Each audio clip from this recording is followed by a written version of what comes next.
কি খাও? ভাত খাও, খাও তাতেই খাও। একটু ভাত মুখে দাও, একটু ভাত খাও। ওটুক দিলে হবে? হ্যাঁ, আর একটু খাও।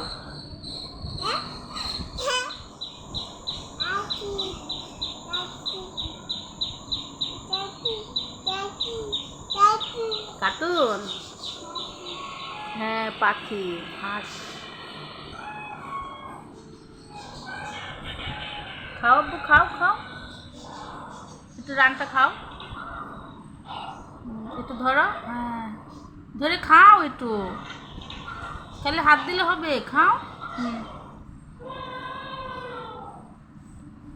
তুমি তো খেতেই পারো না।